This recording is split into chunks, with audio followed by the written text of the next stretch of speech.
নমস্কার, শুভ সন্ধ্যা। 2025 ইংরেজি নববর্ষে সকলকে স্বাগত জানিয়ে শুরু করছি আজকের সাহিত্য সভা। আজকের বিষয় ক্রীড়া ইতিহাস ও ক্রীড়া সাহিত্য।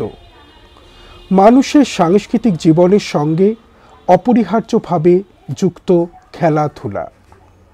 প্রাচীন সভ্যতাগুলি থেকেই দৈনন্দিন জীবনযাত্রার সঙ্গে নানা রকম শারীরিক ও বৌদ্ধিক কসরত জড়িয়ে ছিল, যেগুলি থেকে প্রতিদ্বন্দ্বিতামূলক কার্যকলাপের থেকে খেলার জন্ম, আর সেই সাথে সূত্রপাত ক্রীড়া সংস্কৃতির। সময়ের সঙ্গে সঙ্গে ক্রীড়া রীতি ও ক্রীড়া সংস্কৃতি বদলেছে, যেমন চীনের কুজু আর জাপানের কেমারি একসময় পরিণত হয়েছে ইউরোপের ফুটবলে। টোর বা ডাং নামের মধ্য ইউরোপীয় খেলা থেকে একসময় রূপ পরিবর্তন করে এসেছে ক্রিকেট খেলা। যুদ্ধক্ষেত্র থেকে ছুটে আসা গ্রিক ভগ্নদূতের বয়ে আনা সংবাদ প্রক্রিয়া থেকে বিবর্তনের মাধ্যমে এসেছে ম্যারাথন দৌড়। আর গ্রিক ক্রীড়াঙ্গন থেকে প্রচলিত হয়েছে অলিম্পিক প্রতিযোগিতা। প্রাচীন যুগ থেকে আধুনিক যুগে ক্রীড়া সংস্কৃতির পরিবর্তনের এই ধারা বর্ণিত হয়েছে ধারাবাহিকভাবে ক্রীড়া সাহিত্য ও ক্রীড়া ইতিহাসের মাধ্যমে। গুয়াতেমালা উপত্যকায় পপুল ভূমহাকাব্যের মধ্য দিয়ে বিশ্ব সাহিত্যে ক্রীড়া সাহিত্যের সূত্রপাত, আবার ওই মহাকাব্যের মধ্য থেকেই ক্রীড়া কেন্দ্রিক সাহিত্য ইতিহাস রচনার হাতেখড়ি। পৃথিবীর বিভিন্ন প্রাচীন সভ্যতায় ক্রীড়ারীতি সম্বন্ধে লিপিবদ্ধকরণের প্রচেষ্টা পরিলক্ষিত হয়। প্রাচীন ভারতীয় মহাকাব্য রামায়ণ ও মহাভারতেও মল্লক্রীড়া, অস্ত্রক্রীড়া ও দ্রুতক্রীড়ার উল্লেখ আছে। সময়ের গতিপথে এভাবেই বিভিন্ন সাহিত্য ক্রীড়াকেন্দ্রিক বিষয়ে লেখনীর মাধ্যমে ক্রীড়া ইতিহাস ও ক্রীড়া সাহিত্য অগ্রসর হয়েছে। তবে পৃথক সংস্কৃতির বিষয় হিসাবে ক্রীড়াকেন্দ্রিক লেখনীর বিকাশ আধুনিক যুগে যা তিনটি শাখায় প্রভাবিত ও পরিচালিত হয়েছে: ক্রীড়া সাহিত্য, ক্রীড়া সাংবাদিকতা ও ক্রীড়া ইতিহাসের মাধ্যমে। ক্রীড়া সাহিত্য ও ক্রীড়া ইতিহাসের মধ্যে সংযোগকারী সেতুবন্ধনের রচনা করে ক্রীড়া সাংবাদিকতা। আধুনিক পর্বে বিশ্ব সাহিত্যে ফুটবল ও ক্রিকেট কেন্দ্রিক সবচেয়ে বেশি ক্রীড়া রচনা লেখা হয়েছে।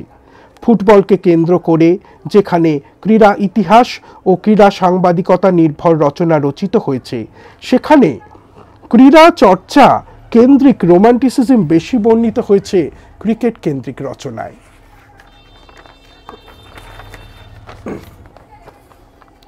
নেভিল কার্ডাস থেকে শুরু করে পিটার রোবাকো পর্যন্ত ক্রিকেট সাহিত্য কোনো অংশেই রোমান্টিক কবিতার থেকে কম নয়। তবে ক্রীড়া ইতিহাস পাঠ্য বিষয় হিসাবে যাত্রা শুরু করে 1970-এর দশকে আমেরিকা যুক্তরাষ্ট্রের সেমিলোন বিশ্ববিদ্যালয়, মিনেসোটা। এই সময় থেকেই জে.এ. ম্যাঙ্গান ও পল ডাইমিওর মাধ্যমে ক্রীড়া ইতিহাস ইতিহাস বিষয়ক গবেষণা ও পাঠ্য বিষয়ের সঙ্গে সরাসরি যুক্ত হয়। একই সঙ্গে ক্রীড়া সাংবাদিকতা ও ক্রীড়া ইতিহাস অনেক বেশি একে অপরের পরিপূরক হয়ে ওঠে। সমৃদ্ধ হয়ে ওঠে বিশ্ব সাহিত্যের অঙ্গনে ক্রীড়া সাহিত্যের প্রসারিত রূপ। বাংলায় অবশ্য ক্রীড়া সাংবাদিকতার সূত্রপাত সর্বাগ্রে।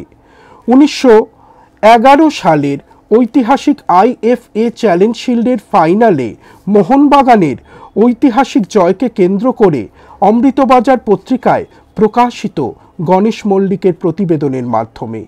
তবে সেই প্রতিবেদন ছিল ইংরেজি ভাষায়। পরবর্তী সময়ে দৈনিক বসুমতী, সংবাদ প্রভাকর প্রভৃতি সংবাদপত্রগুলির মাধ্যমে তা বাংলা ভাষাতেও পরিবেশিত হতে শুরু করে।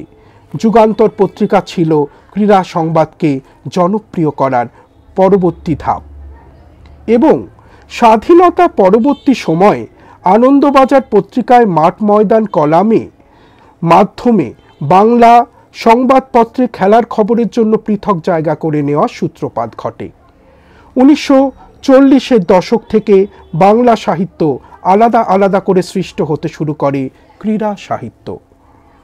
বাংলার ক্রীড়া সাংবাদিকতাকে উচ্চ পর্যায়ে নিয়ে যাওয়ার ক্ষেত্রে যেমন প্রথম বিশেষ ভূমিকা নিয়েছিলেন মুকুল দত্ত, একইভাবে সাংবাদিকতার পাশাপাশি বাংলা ক্রীড়া সাহিত্যকে এক অনন্য পর্যায়ে উত্তোলিত করেন মতি নন্দী। পরবর্তী সময় একে একে অশোক দাশগুপ্ত, রূপক সাহা, গৌতম ভট্টাচার্য, সব্যসাচী সরকার, সুবোধচন্দ্র দত্ত চৌধুরী, জয়ন্ত দত্ত প্রমুখের মতো বিশিষ্ট সাংবাদিক ও সাহিত্যিকেরা একই সাথে সমৃদ্ধ করেছেন ক্রীড়া সাংবাদিকতা ও ক্রীড়া সাহিত্যকে। একটা সময় পর্যন্ত ক্রীড়াকেন্দ্রিক লেখনী চর্চা বাংলা ভাষায় অগ্রাধিকার পেয়েছে ক্রীড়া সাংবাদিকতারই, কিন্তু নতুন সহস্রাব্দে আরও এক ঘরানার জন্ম হয়েছে। তা হলো বাংলা ভাষায় ক্রীড়া ইতিহাস চর্চা ও গবেষণার সঙ্গে ওতপ্রোতভাবে জড়িয়ে গেছে বাংলা ভাষার ক্রীড়া ইতিহাস ও ক্রীড়া সাংবাদিকতা চর্চা। বিশ্ববিদ্যালয়ে ইতিহাস গবেষণার বিষয় হিসাবে ক্রীড়া ইতিহাসের প্রসার ঘটতে শুরু করে এই সময় থেকেই। বড়িয়া মজুমদার ও কৌশিক বন্দ্যোপাধ্যায় ভারতে বিশেষত বাংলায় ক্রীড়া ইতিহাস চর্চার নতুন দিগন্ত উন্মোচিত করেন। তথ্যভিত্তিক যে ইতিহাস চর্চা আরবি রাখাল ভট্টাচার্য, শিবরাম কুমার প্রমুখেরা করে চলেছিলেন, তাকে প্রাতিষ্ঠানিক শিক্ষাগত রূপ দেন বড়িয়া মজুমদার ও কৌশিক বন্দ্যোপাধ্যায়।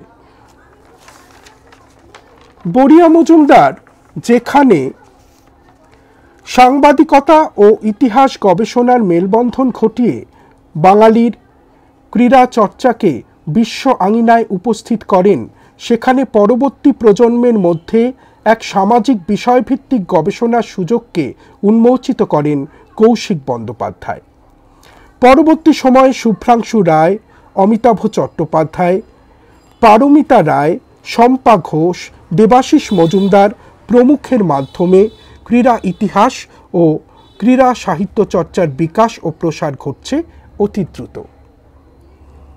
ভারতবর্ষের মধ্যে বাংলা ভাষায় ও পশ্চিমবঙ্গেই স্বাধীনভাবে ও প্রাতিষ্ঠানিকভাবে সবচেয়ে বেশি ক্রীড়া সাহিত্য ও ক্রীড়া ইতিহাস বিষয়ক চর্চা হয়ে থাকে।